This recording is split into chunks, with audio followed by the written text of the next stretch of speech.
वालेकुम। ओके जी, हम कर रहे थे केमिकल इंजरी टू आई, जिसमें मैं मैनेजमेंट पर पहुंची थी और मैंने आपको कहा था कि इमीडिएट ट्रीटमेंट होती है जो आपको देना ज़रूरी है। ठीक है, अब सबसे पहला हमारा क्या ऑब्जेक्टिव होना चाहिए? देखिए, जो भी चीज़ है वो अंदर जा चुकी है, लाइक एसिड अल्कली।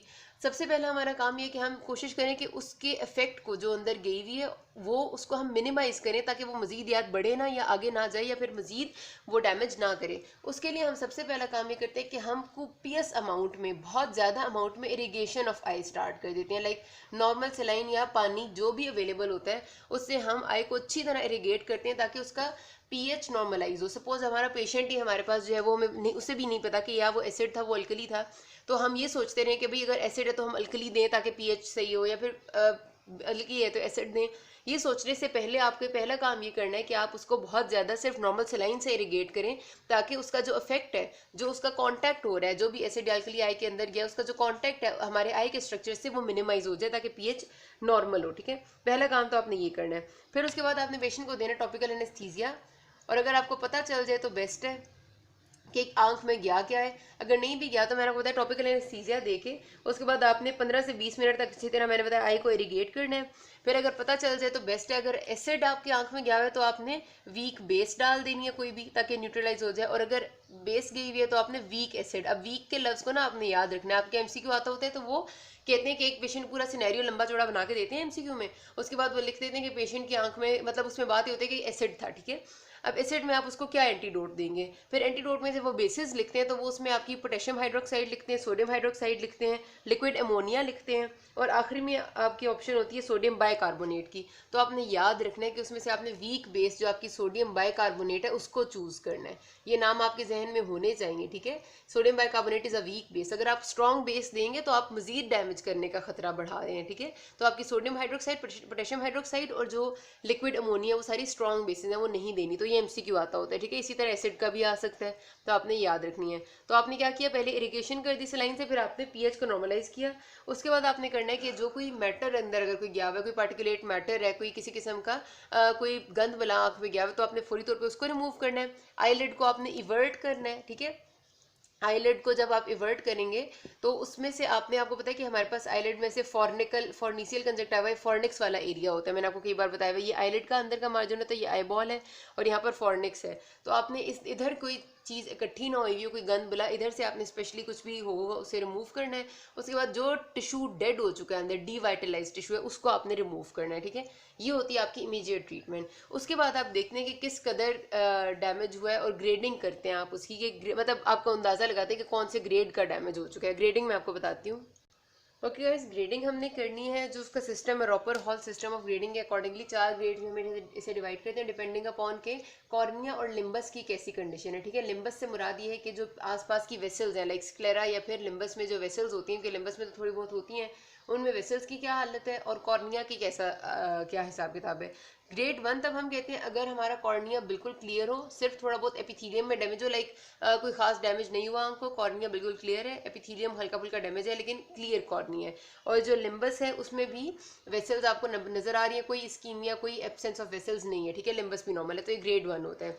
ग्रेड 2 तब होता है जब हमारे पास कॉर्निया हेजी है हाली, यानी कि ऐसा नहीं है कि कंप्लीट ओपेक नहीं है, हाली थोड़ा बहुत हेजी है, आयरस हमें पीछे नजर आ रहा है, आयरस हमें पूरा पूरा नजर आ रहा है, सिर्फ थोड़ी सी ऊपर, आप समझिए जैसे बादल नहीं आ सकते हल्के से किसी चीज के ऊपर, हल्के बादल के पीछे हमें सब कुछ नजर आ रहा है, उस तरह हुआ है। और लिम्बस में इस्कीमिया है लेकिन इट इज लेस देन 1/3। ठीक है, 1/3 से भी कम इस्कीमिया है, यानी कि थोड़ी बहुत वेसल्स एब्सेंट है, बाकी सारी प्रेजेंट है। थर्ड ग्रेड हम तब कहते हैं जब हमारे पास जो कॉर्निया है वो इतना हेजी हो जाए, यानी इतने उस पर बादल आ जाए कि आयरस नजर ना आए। ठीक है, पिछले में हमें आयरस नजर आ रहा था, अब हेजी इतनी हो गई है कि आयरस की डिटेल्स खत्म हो गई हैं। और साथ जो हमारा लिम्बल स्कीमिया है वो पहले लेस देन 1/3 था, अब हाफ से लेकर 1/3 तक हो गया, यानी इतना ज़्यादा लिम्बल स्कीमिया हो गया है कि आधे से लेकर 1/3 तक एरिया जो है वो बिल्कुल वाइट वाइट नज़र आता है हमें। और फोर्थ ग्रेड हम तब कहते हैं जब बिल्कुल ओपेक कॉर्निया हो, हेजी के अब लफ्ज़ खत्म हो गया, अब सारी की सारा खत्म हो गया, कुछ भी नज़र नहीं आ रहा पीछे, बिल्कुल ओपेक कॉर्निया, और जो लिम्बल स्कीम है वो भी 50% से ज़्यादा हो गया, लाइक ऑलमोस्ट आपको सारा आसपास का एरिया बिल्कुल वाइट नज़र आ रहा है। तो ये आपकी ग्रेडिंग है। ग्रेडिंग जो है ना, क्योंकि अजीब सी चीज़ होती है तो इस वजह से कभी कभी ना एससीक्यू में किसी पार्ट के तौर पे आ जाती है, तो ग्रेडिंग्स आप अच्छे से कर लिया करें, ठीक है। अच्छा, ट्रीटमेंट अब हमारा जो बाकी रह गया वो तो इमीडिएट दिया था हमने।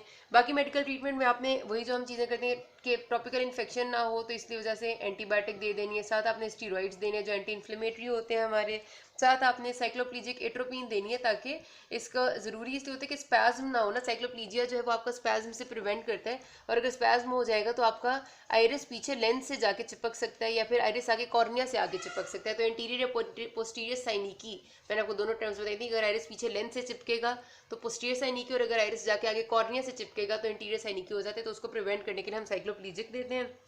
फिर उसके अलावा हम दे देते हैं एस्कॉर्बिक एसिड। ये सारी टॉपिकल ट्रीटमेंट है, ठीक है। एस्कॉर्बिक एसिड आपका विटामिन सी है, ये भी एंटी इन्फ्लेमेटरी के तौर पे एक्ट करता है, तो आपने ये सब की चीज़ें टॉपिकल दे देनी है, ठीक है। Ascorbic citric acid. सिस्टेमिकली भी आप एनाल्जेसिक देंगे बिकॉज पेशेंट बहुत पेन में होता है। एंटीबायोटिक भी सिस्टेमिक कभी कभी देने पड़ जाते हैं, डॉक्सीसाइक्लिन उसके लिए बहुत अच्छी है, और सिट्रिक एसिड यानी वही जो मैंने आपको बताया विटामिन सी, ताकि एंटी इन्फ्लेमेटरी इफेक्ट रहे। और सर्जिकल ट्रीटमेंट हमें तब देने की ज़रूरत पड़ती है जब आपका बिल्कुल ही डिस्ट्रॉय हो चुका हो और हमारे पास और कोई ऑप्शन ना हो। तो सर्जिकल ट्रीटमेंट में एक तो ये होता है कि आप दोबारा से, अगर लिम्बस या कॉर्निया इतना ख़राब हो चुका है कि वो अपनी जगह से उखड़ गया, तो आप, अगर वो ठीक है लेकिन लाइक वर्किंग कॉर्निया है और आपको लगता है वो ठीक हो जाएगा, तो आप दोबारा से सूचर बैक कर देंगे उसे अपनी जगह पे जहाँ से वो ख़राब हो चुका होगा।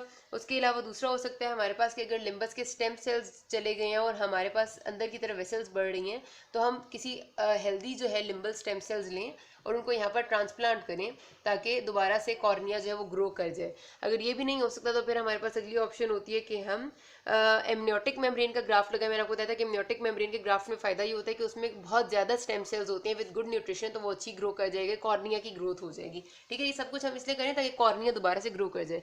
अगर ये भी पॉसिबल नहीं है तो फिर हमारे पास अगली ऑप्शन ये होती है कि हम किसी डोनर का कॉर्निया लेके ये वाला कॉर्निया पूरा रिप्लेस कर दें किसी डोनर के हेल्दी कॉर्निया से, जिसे हम कहते हैं केरेटोप्लास्टी।